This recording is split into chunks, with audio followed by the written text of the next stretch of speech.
Yo, what's going on, homies? It's your boy Stumped back from another OPTC video, and in today's video, we're diving into the 10-star event against Sakazuki for the new 6+ Sakazuki himself. And in today's video, we are using no new units, we are using no Whitebeard friend captain, and we're using none of the memories of the Straw Hat characters as of late. Now, I have tried to steer away from stuff like the One Piece Day Legends. However, if I've told you to summon a banner, then look, for me, it's a free game. However, if I've told you not to summon, I have steered away from those legends. Hence, the title, no new legends. But the big upside to this video is we're not using Whitebeard as a friend captain, because I understand it is kind of hard to find Whitebeard friend captains at your disposal all the time. So hopefully this video helps you guys out if you can. If you do enjoy the video, belt the like button, hit the subscribe button, do all that good stuff. Hit the bell notification because we have lots of content coming out for Kizuna and future OPT stuff. We have lots of new Super Sugos coming and all that fun stuff as well. So hit the bell notification so you don't miss out on any of the fun. And with that said, let's dive on in. Alright, so starting it off with the quick variation, we are using 6+ Shanks. With the 6+ Shanks friend captain, that's the team, those are the supports, let's dive on in. Now, once we hit level 31+, we are going to have to rotate away from our Shanks friend captain. When this happens, basically you just want to either bring a character like Atlas as a friend captain, you can bring something like Bonnie, the 6+ legend Bonnie, or you can bring V3 Bonnie. Anyone that can give you like recovery orbs, they're going to work very, very nicely. As you can see, you get Wano orbs on your middle row thanks to the Hiyori character. So if you can keep them, it is going to help you guys out on the final stage as well. Because like I said, once you get to that final stage, you're not going to have, well, after level 31, all type orbs are going to be of a lesser value. They're going to be a 90% attack down. On turn 2, you get attack down, and there is a chain attack down below a certain chain. With the Luffy support, you can get around 1 turn of attack down, and then with Hiyori, you can use double special activation to get around the rest of the attack down. Before we do that, we are going to utilize the Kid Law special. That gives us 3 turns of a chain boundary and 3 turns of tap timing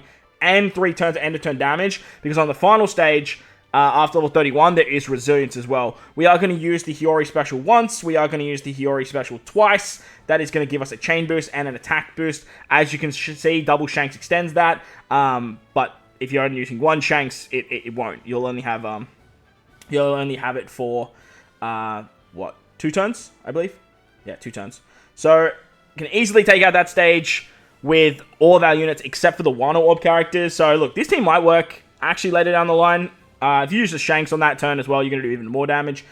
This team might actually work a little bit later. On the final stage, you're going to get a full bot of block orbs. We actually get a Wano Orb on Shanks. That's actually pretty lucky.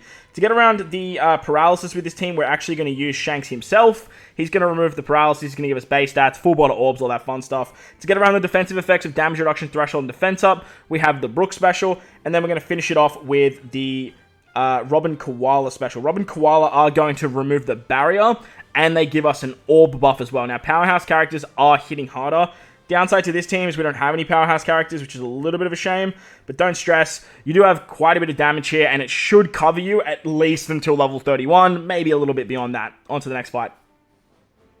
On to the next fight. We're coming up against the Psy variation of Sakazuki. That is the team, those supports. Let's dive in. Now, I'm using double Jinbei here. However, I actually totally glossed over the fact that Arlong gives you a threshold buff, which means you can actually tank the 30,000 death hit very, very easily. So if you're only using one Jinbei, that's going to work out absolutely fine.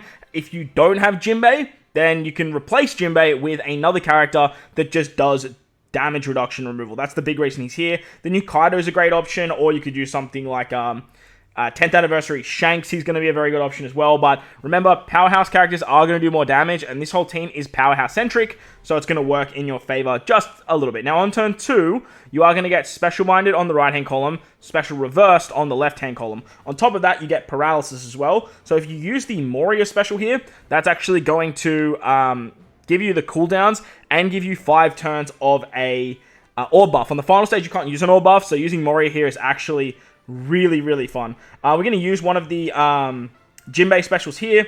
You can also use a Jinbei super class as well. That's going to give you a nice chunky heal. It also gives you damage reduction, and you should be able to kill fairly easily here. Remember, Ace is going to hit harder, but unfortunately, he has type disadvantage on that stage. On the final stage, you are going to get stunned on all your sailors after level 30. So just be mindful of that. Your left-hand column gets special binded, which we didn't have a way to get around. So make sure if you're using a Jinbei special on the previous turn, make sure to use your friend Captain Jinbei. Arlong is going to give you increased damage taken, set defense to 0, and he's going to give you the threshold buff, which is really, really nice. As you can see with Jinbei, you take an 80% HP cut, and that actually doesn't trigger his, what's it called? I thought it would trigger his immunity hit. So he has like an immunity if you take damage, but it doesn't seem to work with HP cuts. So that's super interesting. I'm going to use Jinbei here. He's going to be our threshold user. Luffy's going to increase that attack boost. He gives us an attack boost. He increases the ore buff and gives us an attack boost. And because we are running Ace and 2 Jinbeis, you actually have access to Luffy's rush ability here as well. So works very, very nicely. As long as you have the free-to-play Arlong, it's going to do wonders. If you guys don't have Jinbei, like I said, you could easily run double Luffy for this team and then just replace Jinbei with another damage reduction removal, and that'll work fine. The final variation is against Strength, and for this team we are utilizing double 6+ Luffy. Everyone should have this character. He was a free-to-play panel unit, so make sure to go complete those missions and you get the unevolved copy for free. They gave you everyone the skulls, you can super evolve him and you're off to the races. If you didn't super evolve him, don't stress. You can just use the unevolved version, and that's going to work absolutely fine as well. For this particular team, you want to have the Cracker support on Smoothie. That is the key, and that's how it works, and we're running a free spirit build here, because if your captain is free spirit, the enemy gives themselves minus 50% free spirit resistance. Now, whilst powerhouse characters are, like, doing more damage, for this fight, so are free spirit, provided your captain is free spirit. Now, on turn 2, you get binded on the left-hand column, special binded on your sailors. Make sure you have this particular Sanji on the right-hand side. You need to make sure he's on the right. That way, you can actually get around all of those effects very, very nicely. We're going to use one of the Luffy specials here.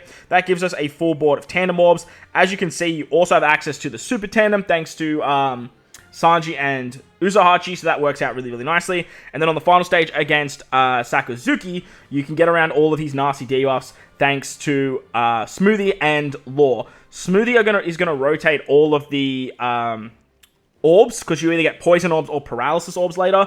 Cracker is going to take care of the chain lock. You get 2 turns of a 1.1 chain lock, and there's an attack down if you're below a certain chain. So having that Cracker support just helps out massively, and then you can use Smoothie to get around all the orbs. There is Threshold here as well, so that's why we have Uso Hachi. He's going to remove that, and then we can utilize Law to give us an orb boost, as well as a chain boundary as well. Like I said, you do need to be above a certain chain. Cracker gives us a chain boost. You can't use a chain boost on this final stage, so be mindful of that.